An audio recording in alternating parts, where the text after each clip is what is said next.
Salut et bienvenue dans Météo pour cette dernière vidéo qui concerne les généralités sur les médicaments. Alors dans cette vidéo, on va parler de la dénomination et de la classification des médicaments. Alors sans plus tarder, passons à la dénomination des médicaments. Alors, il faut savoir qu'un médicament peut avoir trois dénominations différentes. Premièrement, le nom scientifique ou chimique du médicament, un nom qui est géré par la UPAC et qui est sans doute celui qui décrit le mieux le principe actif du médicament quant à sa structure et sa composition. Mais en général, il s'agit d'un nom long, complexe et encombrant que personne n'a envie de retenir. Tenez par exemple aminométhylpyrimidinyle hydroxyéthylméthylthiazolium. 49 lettres pour dire vitamine B2. Donc pour simplifier, il faut un nom agréable, facilement mémorisable et universel, d'où la nécessité d'avoir un second nom qui est la dénomination commune internationale, la DCI ou encore le nom générique. Elle est contrôlée par l'OMS et vise également le principe actif du médicament. C'est l'exemple du phénobarbital, de la paracétamol, du diazépam, etc. Il contient en outre des segments clés qui sont soit des préfixes, soit des suffixes, donnant une idée sur la classe et les effets pharmacologiques du médicament. Ainsi, quand on voit par exemple le suffixe AC, il faut penser à un anti-inflammatoire du groupe des ibufénac comme l'acéclofénac. Quand on voit par exemple le suffixe caïne, il faut penser aux anesthésiques locaux comme par exemple la lidocaïne.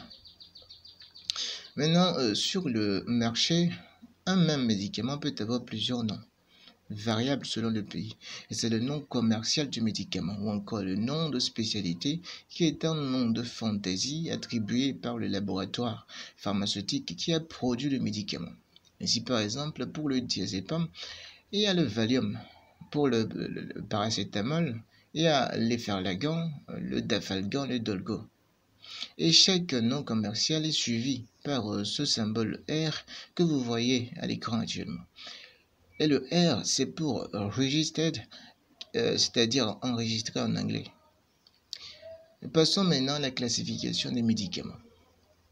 Ici, il sera question de classer les médicaments sur des critères précis. Selon le mode de préparation, on distingue les médicaments officinaux qui sont préparés en pharmacie à l'aide d'un codex ou d'une pharmacopée qui est un livre contenant des critères de pureté pour la fabrication des médicaments qui sont alors destinés à être dispensés directement aux patients approvisionnés par cette pharmacie. On distingue aussi des médicaments de spécialité qui sont des médicaments préparés à l'avance par des laboratoires spécialisés et qui sont vendus dans les pharmacies après l'AMM. Bref, c'est ce qu'on a habituellement de nos jours. Et finalement, on distingue des médicaments magistraux qui sont des médicaments également préparés en officine, mais cette fois selon une prescription médicale en raison de l'absence de spécialité disponible ou adaptée. Par exemple, si un médicament est en rupture ou que la dose n'est pas adaptée à un certain âge ou que le médicament contient un excipient allergique à un certain patient, certaines pharmacies peuvent être autorisées à faire des préparations dites magistrales du médicament. Selon le sens de manifestation de l'effet du médicament, on distingue les médicaments allopathiques.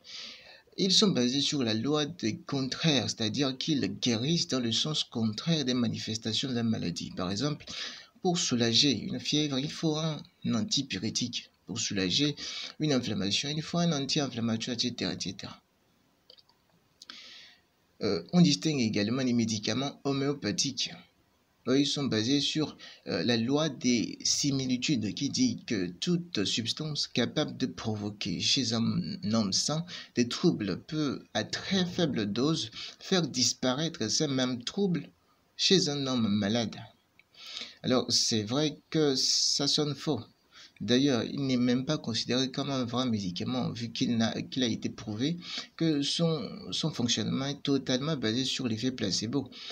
Ce qui va être le sujet dans une autre vidéo où on va reparler profondément de l'effet placebo et de pourquoi les médicaments homéopathiques ne sont pas des vrais médicaments. Un autre critère de classification des médicaments qui est aussi important à connaître est la classification selon la composition en substances vénéneuses.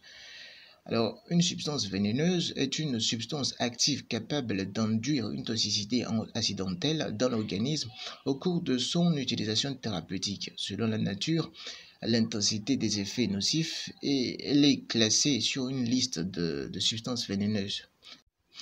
La liste 1 ou liste tableau A contient des substances dites toxiques.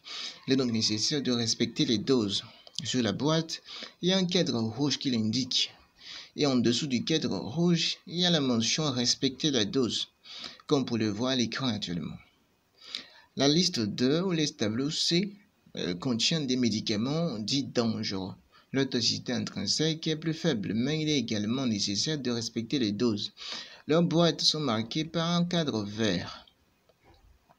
Maintenant, les stupéfiants ou les tableaux B contiennent des substances toxicomalogènes ayant des actions sur le système nerveux central. Sur la boîte, il y a également un cadre rouge qui l'indique. On distingue par ailleurs des médicaments hors liste qui sont en vente libre sans ordonnance dans les pharmacies. Un autre critère de classification des médicaments est la classification vitale, essentielle et non essentielle, ou la classification VEN, qui permet notamment d'éviter les impacts que pourraient avoir des pénuries de certains médicaments. C'est ce que montre ce tableau qui précise des médicaments dont on ne peut se passer, des médicaments dont on devrait pouvoir toujours disposer et des médicaments dont il serait bon d'avoir mais dont on peut se passer. Nous voici donc à la fin de cette capsule vidéo. Merci et félicitations d'avoir regardé jusqu'à la fin. Et si vous avez des questions, vous pouvez les poser dans les commentaires. On se dit donc à plus.